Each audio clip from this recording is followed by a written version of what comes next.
Nossa entrevista de hoje é sobre educação inclusiva com a professora da Faculdade de Educação da Unicamp, Maria Tereza Mantuan. Nós vamos conversar aqui sobre retrocessos nas políticas para a educação inclusiva, começando com um decreto estadual que autoriza a presença de atendente pessoal para alunos com deficiência dentro das escolas paulistas. Além do decreto, vamos abordar o projeto de lei 3035, que institui a política para educação especial e inclusiva para atendimento às pessoas com transtornos do espectro do autismo, e ainda o parecer 50 do 2023 do Conselho Nacional de Educação, que propõe indicações sobre o atendimento de estudantes com transtornos do espectro do autismo. Hoje, eu, Patrícia Lauretti, estou na apresentação do programa Analisa, que tem direção de imagem de João Ricardo Boi e imagens de Marcos Botelho Júnior, além da edição de Kleber Casablanca. A professora Maria Tereza Mantuan é uma referência nas pesquisas e também na defesa do direito à educação inclusiva. Ela coordena o Laboratório de Estudos e Pesquisas em Ensino e Diferença, o LEPED da Unicamp. É pedagoga da Unicamp e participou da Política Nacional de Educação Especial, na formulação da Política Nacional de Educação Especial na perspectiva da educação inclusiva, que foi lançada em 2008. Professora, um prazer recebê-la aqui no Analisa de hoje. Muito obrigada. Obrigada a você e a todos pelo convite. Estou à disposição. Professora, todas essas discussões, elas são construídas sob a alegação de garantir um direito, que é o direito à educação das pessoas com deficiência. Por que estudiosos do tema, militantes, famílias, consideram essas discussões mais recentes retrocessos? Qual é a relação e o que tem em comum, por exemplo, o decreto do governo do Estado, o PL 3035 e o parecer do Conselho Nacional de Educação? Então, Patrícia, o que se pode dizer sobre tudo isso? É uma tentativa de fazer retroceder, mas que, no fundo, esse retrocesso tem a ver com outros motivos, né? Inclusive motivos mercadológicos.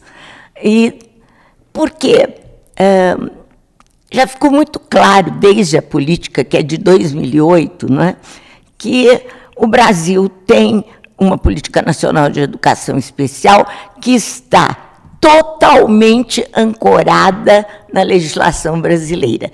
Tanto que ela não foi apresentada como um decreto, porque ela em si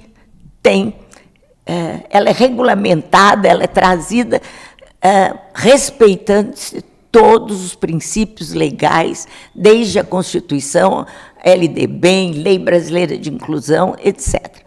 Então, a gente tem uma política, e essa política tem como questão de fundo a diferença em si de cada pessoa. Ou seja, cada pessoa é uma pessoa. Antes dela ser reconhecida como uma pessoa com deficiência, ela é uma pessoa. Antes dela ser reconhecida como uma pessoa com autismo, ela é uma pessoa. E é isso que torna essa política uma política que se sobressai no cenário internacional, porque nós temos um apoio legal que nos dá condições de ter, como eu disse, como questão de fundo, a diferença em si de cada um de nós, ou seja, a nossa singularidade, e não identidades fixadas, por exemplo, na deficiência, no autismo, nas altas habilidades ou em qualquer outro problema. Então, é uma política que mexe muito, porque ela, para a escola, por exemplo, ela significa o seguinte: não há o que resistir com relação a todas as crianças estarem juntas estudando no mesmo ambiente escolar, porque é um direito dessas crianças, de todas as crianças, e dos adultos, e dos jovens, frequentarem as escolas comuns e não as escolas especiais. Se um dia frequentaram, é porque a lei estava sendo burlada, porque desde 88, muito antes da política, né, essa era uma realidade. Bom, uma vez que nós temos... A política instituiu isso, que os estudantes com deficiência, eles estudariam nas escolas regulares. A política, antes de instituir, ela simplesmente analisou a lei e verificou que não poderia ser diferente uma política, não tinha novidade nenhuma de se dizer que a educação brasileira é inclusiva por natureza, mas essa natureza sempre foi deixada de lado. Essa natureza inclusiva da educação brasileira, porque, pela nossa Constituição, todos têm direito à educação. E todos têm direito de aprender segundo suas capacidades, não sobre uma capacidade definida. E mais, a LDB também, ao deixar claro que de 4 a 17 anos, a educação é obrigatória e só pode acontecer em escolas comuns, ela não vai considerar, por exemplo, um jovem, uma criança, sendo educada numa escola que não seja uma escola comum. Mas, nesse tempo todo, esses acordos, essas resoluções, essas determinações como essas que você está trazendo hoje aqui para o programa, aconteceram, burlando alguma coisa, não é? Que é lei, que é uma conquista civilizatória. E, principalmente, agindo sobre as famílias. São tentativas, a gente pode dizer que são tentativas de reinterpretar a lei, né? E sempre sob essa alegação, né? No caso, por exemplo, do acompanhante. Não é nem de interpretar, é de burlar. Burlar Sim. a lei. Acompanhante. Escola tem uma finalidade. A escola forma a pessoa para a vida pública, a família para a vida íntima. Misturar as coisas, escola na família, na casa e familiares na escola é alguma coisa que foge, porque são grupos que têm objetivos diferentes ao formar os mais jovens. E esse decreto permite isso, né? Esse que, por decreto... exemplo, um familiar acompanha a criança na escola, né? E, veja bem, a prova política tem soluções para isso explícitas. Toda escola tem que ter um cuidador. O que é um cuidador? É aquele que vai garantir as atividades, sei lá, de vida diária da criança. Tem muitas crianças que não têm uma dependência. Não. Um cuidador da escola que vai fazer esse serviço. Apoio pedagógico é outro problema, porque apoio pedagógico é uma questão que também foi muito mal interpretada, desvirtuando o sentido da política. Por quê? Porque a política de educação inclusiva, ela foi elaborada na perspectiva da educação inclusiva. Ora, a perspectiva da educação inclusiva, quanto ao ensino, quanto à aprendizagem, não é a mesma perspectiva da educação tal qual ela tem se realizado até agora. Nós esperávamos com a política que a escola ela se sentisse obrigada a repensar o seu modo de ensinar e entender o que é ensino e aprendizagem numa perspectiva de ensino para todos. Mas não, ela continuou agindo dentro de uma perspectiva excludente, a escola, os professores também, fazendo, por exemplo, do atendimento educacional especializado, não um serviço que vai trabalhar com quebras de barreiras de natureza atitudinal, de natureza física, comunicacional, linguística, mas atuando em cima de adaptações curriculares, adaptações de atividades, ou seja, ela deixou de o atendimento educacional especializado, que é da educação especial, na perspectiva da educação inclusiva, deixou de cuidar de barreiras à aprendizagem e passou a trabalhar com a aprendizagem e com o ensino. Quer dizer, desvirtuou o sentido, porque quem responde pelo ensino e aprendizagem é a escola. O AEE responde por barreiras que, eventualmente, um ou outro aluno da educação especial tenha na escola, mas que não são barreiras relacionadas ao ensino e aprendizagem. Ou seja, o professor é o responsável pela parte pedagógica. O professor é a pessoa que Só ele. Né, e também isso também tem a ver com aquela questão de acessibilizar os conteúdos e não adaptar os conteúdos. Seria isso? Olha, um pouco? É mais ou menos isso. Se você entender que acessibilizar não é adaptar. Porque só o sujeito consegue adaptar alguma coisa para si mesmo. Ninguém consegue adaptar nada para nós. Eu sempre brinco muito. Se eu tenho um sapato apertado, eu não vou dar esse sapato para uma outra pessoa adaptar ele para mim. Eu tenho que ou jogar o sapato fora, doar, ou adaptar com meus próprios pés. Agora, essa ideia não passa para a escola, porque a escola ainda trabalha dentro de uma concepção de aprendizagem que não leva em conta que a aprendizagem é do sujeito e que não necessariamente ensinar alguma coisa a alguém significa que aquele alguém vai aprender aquilo que eu quero. Da forma como você quer. Da forma como eu quero. Então, qual é a saída dos alunos? Dizer que aprendeu decorando, reproduzindo aquilo que foi transmitido pela escola e indo bem na prova.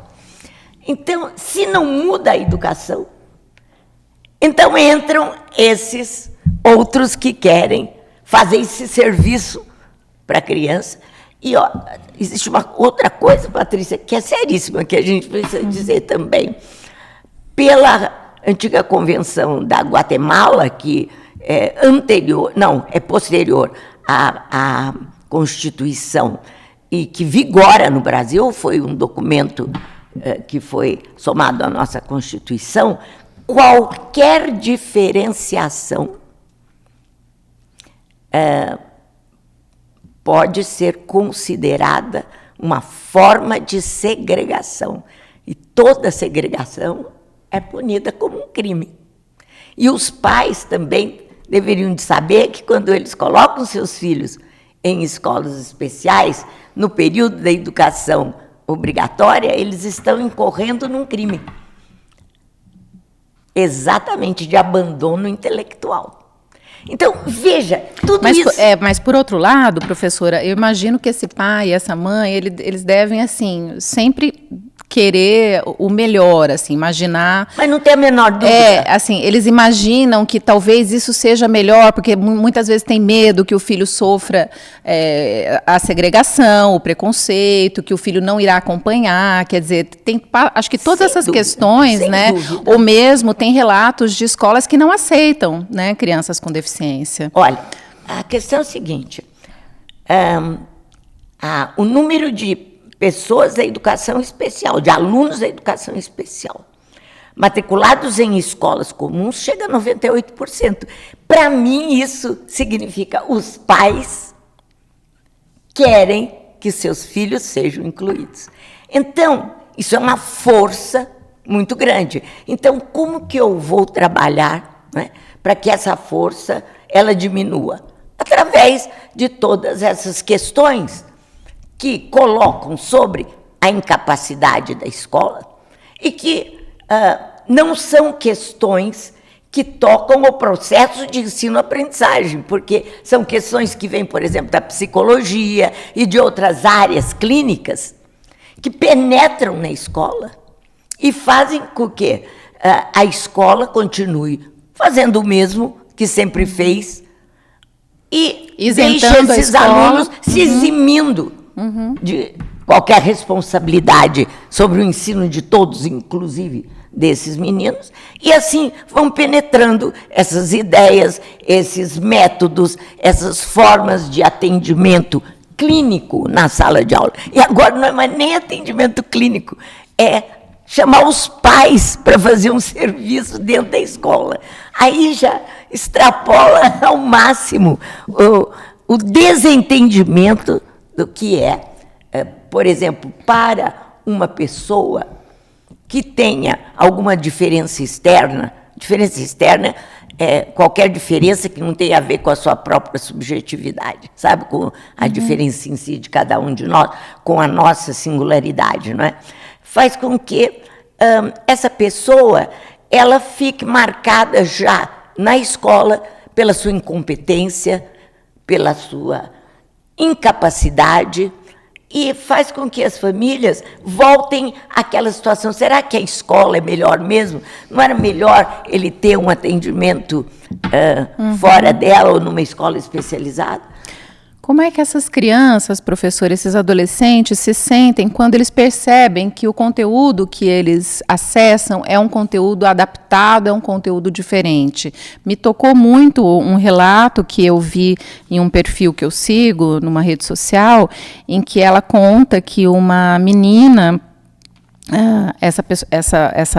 a responsável por essa conta, ela conta que uma garota tinha um livro diferente na sala, acompanhava um livro diferente na sala, e certo dia, eu não sei o que houve, que ela acabou tirando, a mãe encapava os livros, né? E um dia ela desencapou e viu que o livro que ela aprendia era um livro diferente dos colegas. Como que... E ela ficou muito, muito triste, enfim, ela teve uma crise. Como que essas pessoas se sentem quando elas percebem isso? Depende desse livro. Pode ser que esse livro seja um livro adequado à leitura dela, com letras maiores, com, sei lá, com um livro que tem a ver com tecnologia assistiva. Mas isso seria... Mas isso é o papel do AEE, que é fazer exatamente, não uma adaptação de conteúdo curricular, mas é uma adaptação do pelo livro. Que eu entendi, nesse caso, era uma adaptação de conteúdo. Bom, adaptação de conteúdo é alguma coisa que as pessoas, com o tempo, não é? Pela força do hábito e também por... se sentirem, por causa disso tudo, pessoas à parte, elas ou se sujeitam, ou então elas passam a ser pessoas que não aceitam ir na escola, que não querem ir, que têm... Mas, no geral, se sujeitam, o que é pior ainda, entendeu? Quer dizer, a educação inclusiva vem para trazer as pessoas a dignidade de que nós temos intrinsecamente como seres, diante da lei, diante dos outros, de todos. E, na verdade, há grupos que forçam, né, essas pessoas a serem diante do outro, pessoas dependentes, pessoas que absolutamente não têm razão de serem tão excluídas como são. Agora, se eu quero fazer com meu filho um atendimento clínico, numa clínica especializada, porque ele precisa de determinar... Isso é um outro problema, mas assim mesmo, isso deve ser discutido com o atendimento educacional especializado da escola, porque não diz respeito a conteúdo escolar, a processo de escolarização, diz respeito a um atendimento como qualquer uma outra criança pode ter com qualquer outro profissional da área clínica. Mas fazer um profissional da área clínica se empoderar a tal ponto de influenciar no processo pedagógico. No processo pedagógico, como você diz, isso é alguma coisa que precisa, sabe, ser denunciada. Inclusive, nesse parecer do CNE, né, que está sendo muito discutido, não é dito isso claramente, mas assim, existe essa possibilidade de adoção dessa análise do comportamento aplicada, que é a aba. Né? O que é essa aba e como que ela tenta se inserir dentro desse processo? Pelo que eu conheço, né, ela tem base na análise aplicada do comportamento e é uma forma de atender a pessoas com autismo, de maneira que ela aprenda a se controlar, seja controlada pelo outro, com mais facilidade. E é exatamente o que ela pode, quem sabe, dependendo da sua necessidade, ter num consultório, mas dentro da sala de aula, não. Uhum. Eu não sou contra nenhum trabalho terapêutico que possa apoiar as pessoas no sentido de que ela possa ter um aproveitamento melhor na escola, possa viver melhor a sua vida cidadã. Agora, o que realmente não tem nenhuma explicação consistente, nenhuma razão de ser, é a escola ser invadida por profissionais que não são responsáveis pelo trabalho da escola e nem muito menos capacitados para isso, certo? E que fazem isso dizendo que a escola não tem condições de fazer com que essa criança possa aprender. Aí já é uma questão que entra numa seara que não é a seara clínica, é a seara pedagógica. E, nesse sentido, os professores, infelizmente, muitos professores, eles são favoráveis ao acompanhante, o técnico de outras áreas, o clínico. Por quê? Porque ela se desobriga da responsabilidade de ensinar a todos, porque fica na cabeça o seguinte: para esse eu tenho que adaptar a atividade, para esse eu tenho que vestir o sapato dele. Pois é, como fazer, né? O professor, como é que o professor olha uma sala, né, com pessoas diferentes, né, e leva o conteúdo, o mesmo conteúdo, para pessoas diferentes, entre elas pessoas com deficiência? Como que ele olha para esse conteúdo? Ele tem que conhecer os alunos, ele tem que entender as diferenças entre os alunos. Como que ele leva esse conteúdo para essa sala? O que você disse é muito sério.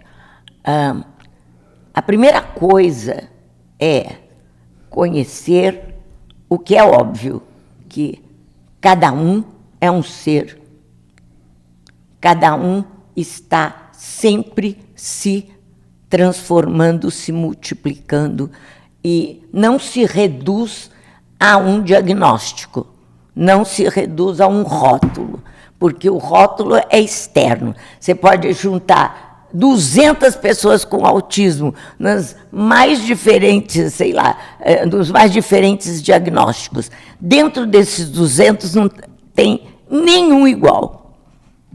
São pessoas. Então, e toda pessoa, ela é reconhecida por aquilo que ela diz, por aquilo que ela faz, mas não existe, assim, um modelo que faz você dizer se ela é isso, se ela é aquilo, se ela pode ou não pode. Porque nós somos seres que não são passíveis de serem representados. Tem a representação do aluno do primeiro ano, do segundo, do terceiro, do curso de enfermagem.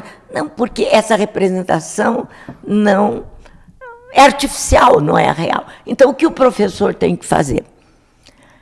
Ele tem que entender que o ensino tem que ser igual para todos, mas esse igual não é simplesmente da mesma forma.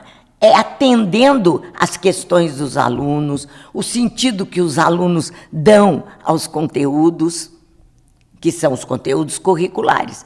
Mas o ensino não pode se sujeitar aos conteúdos, como se diz, ao que os currículos eles pretendem como habilidades que os alunos têm naquela idade, que adquirir na escola para serem promovidos. Mas todo o ensino é construído dessa forma, né? Exatamente. Mas você tem lá uma lista das habilidades que foram uma coisa é o conteúdo, ou outra coisa é habilidades em relação a esse conteúdo. Acontece que a gente não pode uniformizar as coisas assim, porque os sujeitos têm histórias diferentes, têm experiências diferentes, têm interesses e curiosidades diferentes a respeito de um mesmo conteúdo. Então, o ensinar tem que ser realizado em cima dessas diferentes interpretações, visões, experiências que os alunos têm. E a aprendizagem não pode ser controlada de fora. Cada um tem a sua experiência, mas no final tem que dizer aquilo que a escola quer, porque a aprendizagem é uma questão mais séria ainda, porque ela tem a ver com um processo interno que o professor é incapaz de perseguir, porque a resposta que os alunos dão, às vezes, a maioria das vezes, não corresponde exatamente ao que eles compreenderam. Olha que é complexo. É complexo, mas é muito mais fácil você dar aula para um grupo para o qual você não tem que levar esse aluno a responder aquilo que você quer. Né? E os professores perderam isso, os próprios cursos de formação.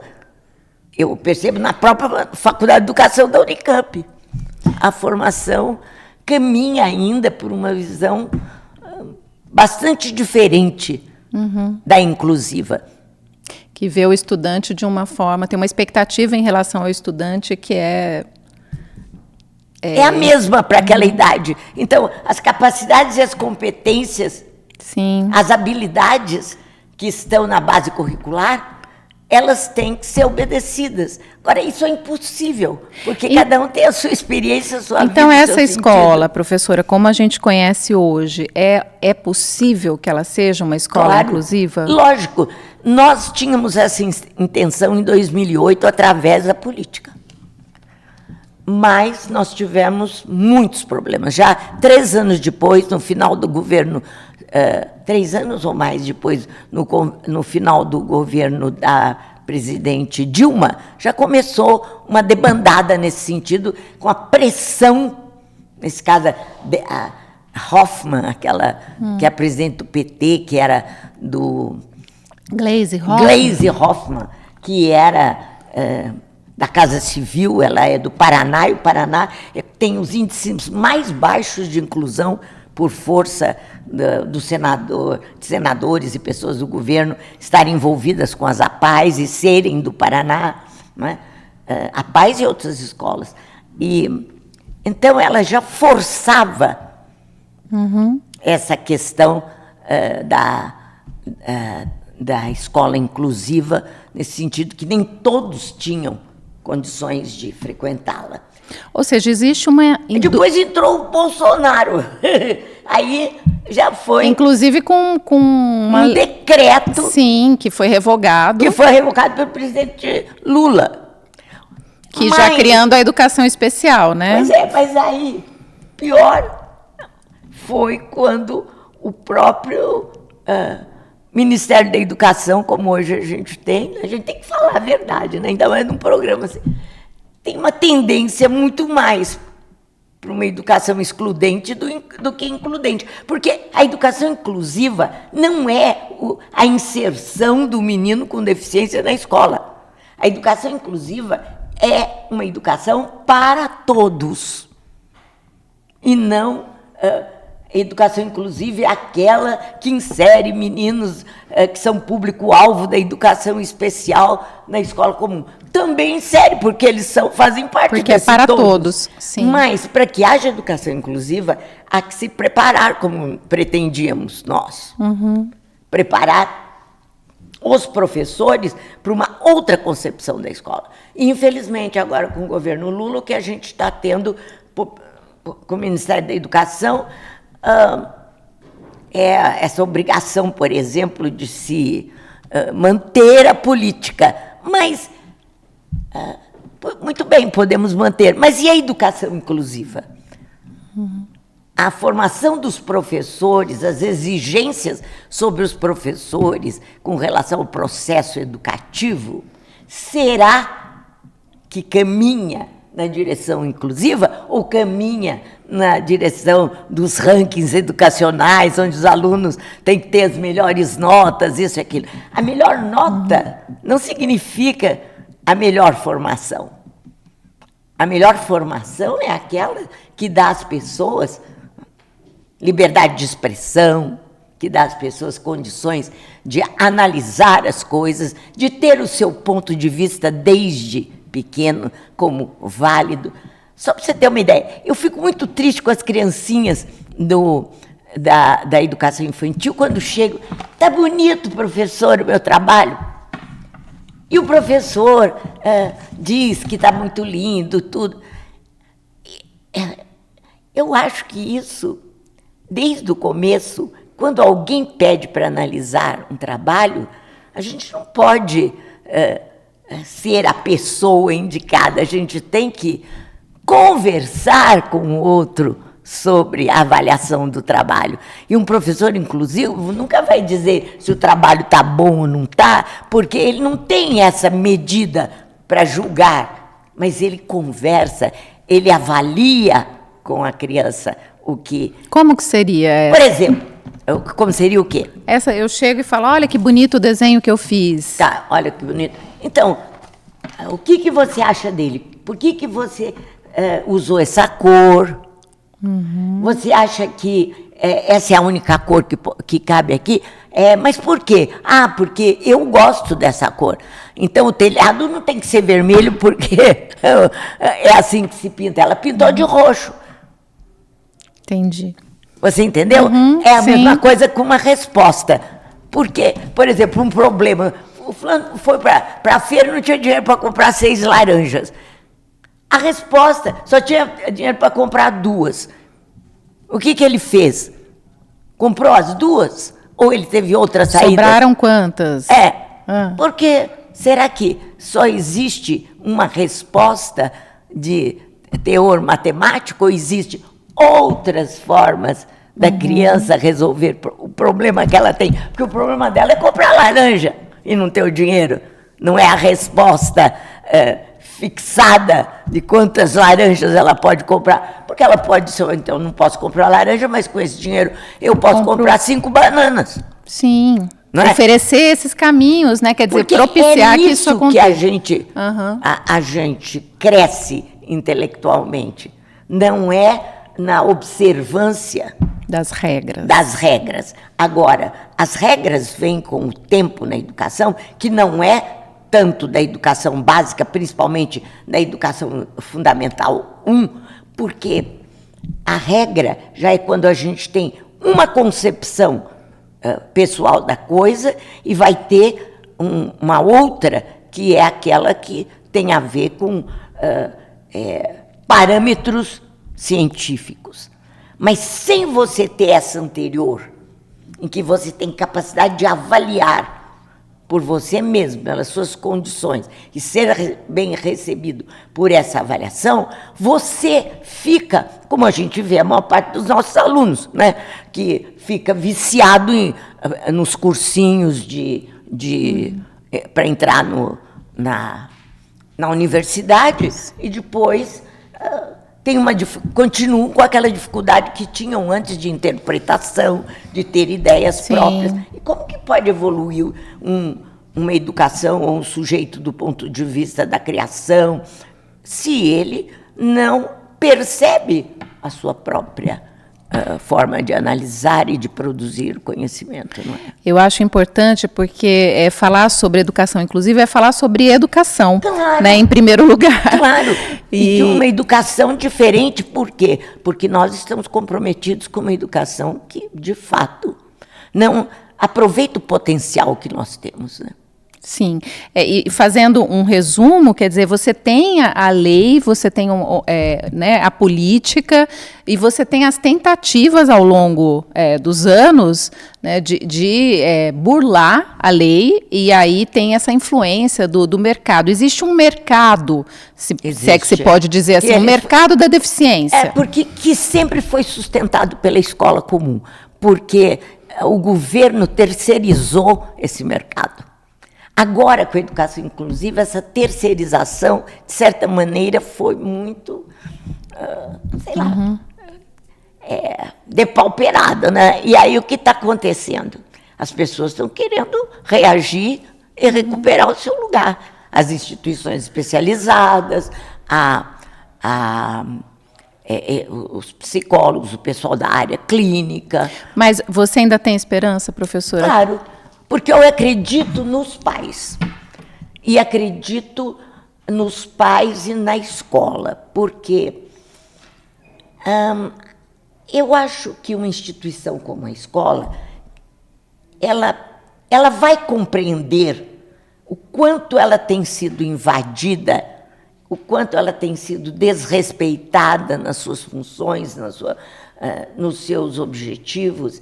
E o professor, se ele for formado no sentido de que ele perceba a importância do papel dele, muita coisa pode acontecer. Eu coloco, por exemplo, nas universidades também, um desleixo muito grande com relação ao entendimento do que é a proposta inclusiva de educação, porque sempre está associado à pessoa com deficiência.